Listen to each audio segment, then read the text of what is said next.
یہ کہانی ہے ایک بادشاہ کی۔ ایک بادشاہ اپنے نوکروں کے ساتھ جنگل کی طرف شکار کو نکلا۔ یہ لوگ کئی دن تک جنگل میں شکار کھیلتے رہے۔ ایک روز یوں ہوا کہ بادشاہ کے سامنے چند ہرن نمودار ہوئے۔ بادشاہ نے تین تنہا ان کے تعاقب میں گھوڑا ڈال دیا۔ ہرن اپنی تیز رفتار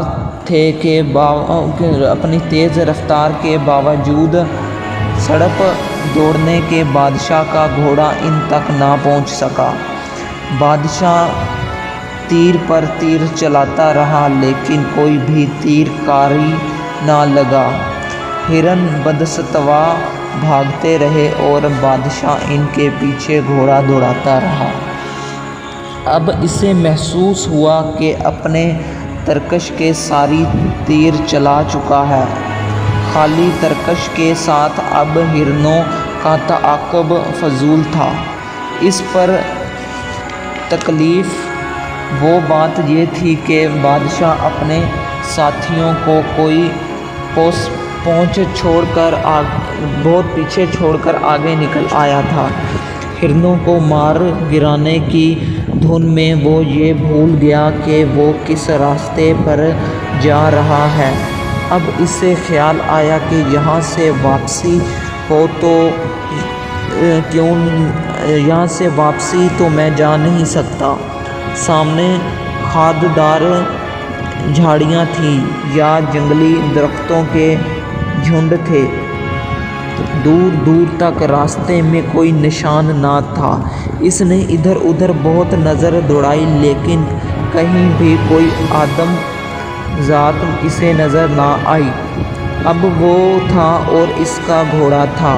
جب گھوڑے کی ٹانگوں پر اس کی نظر پڑی تو یہ دیکھ کر دھک سے رہ گیا کہ کانٹوں بھرے جنگل میں دوڑتے ہوئے وہ بری طرح زخمی ہو چکی ہے اور ان سے بے تحاشا خون بہہ رہا ہے۔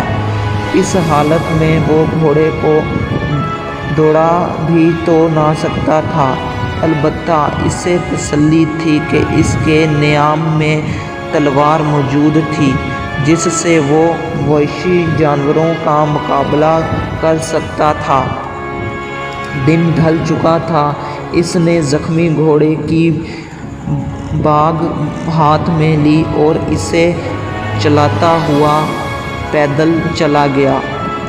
جھاڑیوں میں الجھتا گھنے درختوں میں درمیان اپنا راستہ بناتا، جنگل کے خونخوار جانوروں کی دھاڑے چیخ سنتا، ان سے بچتا بچاتا وہ آگے بڑھتا گیا۔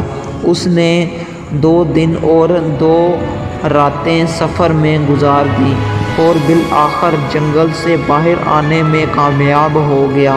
اس دوران اس نے کچھ کھایا پیا نہ تھا۔ جب تک جنگل میں تھا اسے کھانے پینے کا کوئی ہوش نہ تھا۔